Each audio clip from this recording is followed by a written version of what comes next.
Shalom, salam sejahtera bagi kita sekalian. Berjumpa kembali dalam acara Tabura Injil Klasik Siapen Selatan. Bapak Ibu Saudara, pemirsa Tabura Injil yang diberkati Tuhan. Saat ini saya berada di Pantai Manabai, Kampung Sarwandori, Kabupaten Kepulauan Yapen, Distrik Kosiwo. Di saat ini kita akan belajar dari firman Tuhan yang tersedia bagi kita sekalian, yang terdapat dalam kitab Perjanjian Baru, yakni Injil Yohanes pasal 12. Injil Yohanes pasal 12 pada ayat yang pertama sampai dengan ayat yang ke-8. Sebelum kita membaca Alkitab, mari kita berdoa, mohon tuntunan kuasa Roh Kudus menyertai kita, supaya pemberitaan firman Tuhan kita memahami dalam setiap pemberitaan yang disampaikan. Marilah kita berdoa. Kepadamu Tuhan kami datang dan taruh hidup ini. Di alam yang terbuka ini ada lagi ungkapan syukur, hormat, dan sembah kami kepadamu.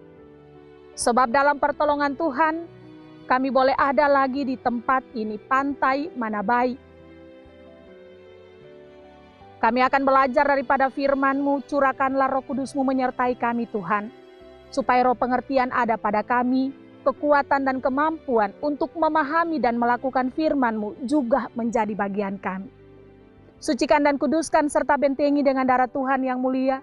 Ikat hancurkan segala kuasa kegelapan, kuasa tanah, kuasa-kuasa yang melayang di udara, roh-roh dunia ini. Taklukkan semuanya hanya di dalam kuasa darah Yesus. Lalu sinari kami dengan cahaya ilahi-Mu, jagalah dengan bala tentara surga-Mu. Bersabdalah ya Yesus, sebab kami telah siap. Hanya di dalam nama Tuhan Yesus kami berdoa kepada Bapa di dalam sorga. Amin. Yohanes pasal 12 pada ayat yang pertama sampai dengan ayat yang ke-8. Demikian bunyinya. Yesus diurapi di Betania. 6 hari sebelum Paskah, Yesus datang ke Betania, tempat tinggal Lazarus yang dibangkitkan Yesus dari antara orang mati. Di situ diadakan perjamuan untuk dia dan Marta melayani. Sedangkan salah seorang yang turut makan dengan Yesus adalah Lazarus. Maka Maria mengambil setengah kati minyak narwastu murni yang mahal harganya, lalu meminyaki kaki Yesus dan menyekanya dengan rambutnya, dan bau minyak semerbak di seluruh rumah itu. Tetapi Yudas Iskariot, seorang dari murid-murid Yesus yang akan segera menyerahkan dia, berkata, "Mengapa minyak narwastu ini tidak dijual 300 dinar dan uangnya diberikan kepada orang-orang miskin?" Hal itu dikatakannya bukan karena ia memperhatikan nasib orang-orang miskin, melainkan karena ia adalah seorang pencuri. Ia sering mengambil uang yang disimpan dalam kas yang dipegangnya. Maka kata Yesus, "Biarkanlah ia melakukan hal ini mengingat hari penguburanku. Karena orang-orang miskin selalu ada padamu, tetapi aku tidak akan selalu ada padamu." Demikianlah pembacaan Alkitab. Dikatakan berbahagia adalah saya, Bapak Ibu Saudara, tetapi juga seluruh pemirsa Tabura Injil yang diberkati Tuhan ketika kita mendengar firman dan melakukannya dalam kehidupan.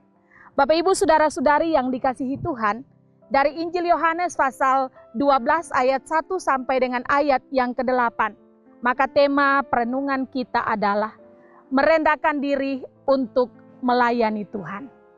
Bapak Ibu saudara-saudari yang diberkati Tuhan, kita telah membaca secara bersama pembacaan Alkitab yang menceritakan tentang Yesus.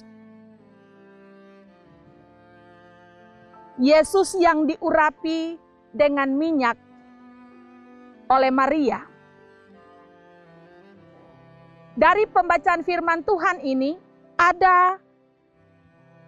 selain Yesus ada dua tokoh. Yang pertama tokoh Maria dan yang kedua tokoh Yudas dengan karakter mereka yang berbeda-beda. Pada tokoh Maria menceritakan bahwa Maria minyaki kaki Yesus sebagai tanda kasih dan hormat serta cintanya kepada Yesus. Karena Maria, baginya apa yang dilakukan oleh Yesus kepada saudaranya Lazarus tidak bisa dilakukan oleh manusia manapun juga. Yang kedua, Maria meminyaki kaki Yesus dan menyekanya dengan rambutnya. Dia tidak melihat untung atau rugi dari perbuatan yang dilakukannya karena kasih, cinta, dan hormatnya kepada Yesus. Dan yang ketiga, sikap Maria menyatakan ketulusan hatinya kepada Yesus dengan penuh kerendahan. Sementara di satu sisi kita melihat daripada karakter Yudas, ketika Yudas melihat apa yang dilakukan oleh Maria, Yudas tidak senang. Dia tidak setuju dengan tindakan Maria dan baginya apa yang Maria lakukan adalah sesuatu yang memboroskan. Artinya, bagi Yudas lebih baik minyak itu dijual dan uangnya dipakai untuk menolong orang miskin. Terkesan Yudas begitu peduli dengan orang-orang miskin, padahal sesungguhnya tidaklah demikian. Pembacaan firman mengatakan dia adalah seorang pencuri yang seringkali mengambil uang dari kas yang dipegangnya. Tetapi juga apa yang dilakukan oleh Yudas dalam perkataannya sebenarnya menunjukkan pemahaman Yudas yang begitu rendah. Kebodohan Yudas sangat nampak, sebab orang yang paling dekat dengan Yesus adalah Yudas. Seharusnya Yudas mengenal betul siapa guru yang selama ini berjalan bersama-sama dengan dia. Bapak Ibu Saudara yang diberkati dalam Tuhan kita Yesus Kristus, lalu apa arti firman ini bagi kita sekalian? Firman ini mengingatkan saya dan Bapak Ibu Saudara sekalian, marilah kita belajar dari tindakan Maria. Tindakan Maria adalah teladan yang dikehendaki Yesus bagi kita sekalian. Bagi Maria, dia tidak menghitung untung dan rugi daripada pekerjaannya, tetapi dia melihat kasih, hormat, dan cintanya kepada Yesus. Dia tidak melihat seberapa banyak keuntungan yang akan dia terima dari minyak narwastu yang dia punya. Tetapi dia melihat sejauh mana dia menunjukkan kasihnya, cintanya, hormatnya kepada Yesus. Yang kedua, Maria menunjukkan bagi setiap orang berbicara tentang kasih itu gampang. Tetapi melakukannya itu tidak mudah. Sebab kasih dinyatakan kasih jika ditunjukkan dalam perbuatan nyata. Banyak orang bisa berbicara tentang kasih. Dengan begitu gampang dan mudahnya mereka mengatakan tentang kasih. Tetapi selama kasih itu tidak ditunjukkan dalam perbuatan nyata, maka itu bukanlah kasih. Hal yang ketiga, Bapak Ibu Saudara yang diberkati Tuhan, dari firman ini mengingatkan kita, cinta yang tulus tidak pernah mengenal hitungan atau kalkulasi. Maria tidak pernah melihat seberapa banyak berkat yang dia terima kalau dia menjual minyak yang begitu mahal. Karena kasihnya kepada Yesus, karena dia tahu Yesus bukan sembarang orang yang dia kenal.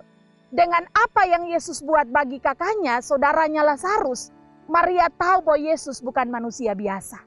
Oleh karena itu dengan cinta, kasih, hormat yang dimiliki kepada Yesus, dia tidak mengenal untung rugi. Firman ini mau bilang untuk saya, Bapak Ibu Saudara sekalian, bahwa ketika kita bilang kita mencintai sesuatu, kita mencintai seseorang, maka kita tidak akan pernah menghitung untung ruginya.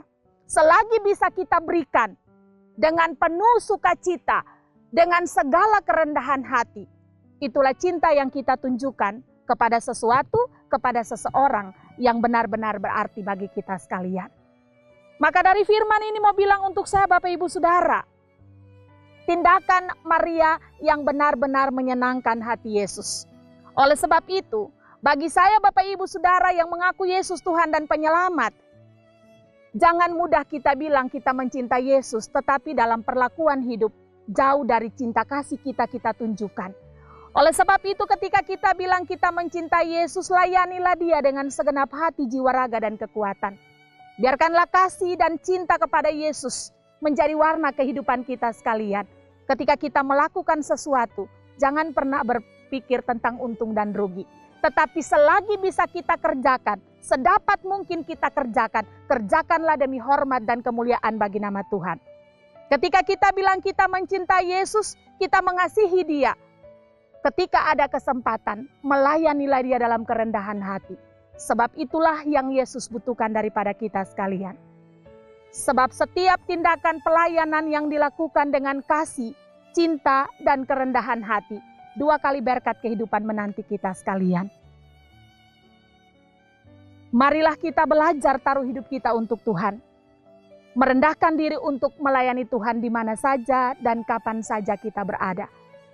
Oleh sebab itu, supaya kita semakin sempurna untuk melayani Tuhan dengan penuh kerendahan hati, bukalah hati dan hidup kita. Mintalah tuntunan kuasa Allah menyertai dalam kuasa Roh Kudus. Maka di dalam segala perkara, Allah turut bekerja mendatangkan kebaikan. Alkitab mengingatkan kita, dikatakan kita sempurna adalah ketika Roh Kudus ada di dalam diri kita sekalian. Selagi ada kesempatan, layanilah Tuhan. Layanilah menurut kasih setia Tuhan dan bukan menurut dunia ini. Sebab ketika kita melayani Tuhan dengan penuh kerendahan hati, setiap orang di depan kita berarti. Setiap tanggung jawab yang diberikan sangat penting bagi kita sebagai bukti kita melayani Tuhan dengan penuh kerendahan hati. Tuhan Yesus memberkati kita sekalian. Amin. Marilah kita satu di dalam doa, kita berdoa. Kami mengucap syukur dan berterima kasih kepadamu Tuhan, sebab kami telah kembali diberikan kesempatan oleh Tuhan untuk mendengarkan kebenaran firman-Mu. Oleh sebab itu Tuhan Allah, ajarlah kami untuk selalu ada di dalam kerendahan hati untuk melayani Tuhan. Sebab dengan demikian 2 kali berkat menanti kami sekalian.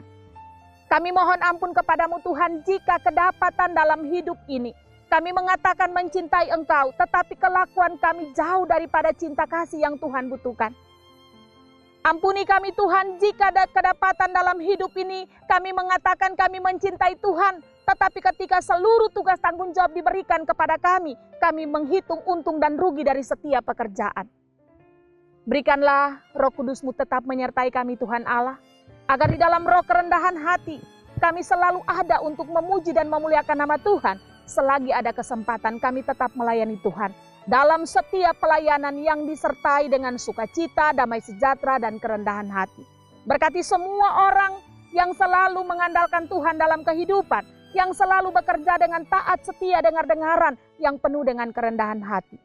Supaya di mana saja kami berada, nama Tuhan dipuji dan dimuliakan. Di mana saja kami ada, kami menghargai setiap kesempatan yang diberikan untuk melayani Tuhan. Inilah kami Tuhan, berkati seluruh kehidupan kami hari ini terus kekal sampai selama-lamanya. Supaya di mana saja kami ada, kami tetap menjadi penyalur berkat. Di mana saja kami berada, kami tetap ada untuk melayani dengan penuh kerendahan hati. Terima kasih Tuhan, biarlah kasih karunia-Mu tetap menjadi bagian kami sekalian hari ini, terus kekal sampai selama-lamanya. Amin. Bapak Ibu Saudara, pemirsa Tabura Injil yang diberkati Tuhan, demikianlah pemberitaan firman Tuhan di saat ini. Jika Bapak Ibu Saudara merasa diberkati oleh Tuhan lewat Tabura Injil Klasisia Selatan, jangan lupa dukung kami. Dukungan Bapak Ibu Saudara sangat berarti bagi kita sekalian. Tuhan Yesus memberkati kita.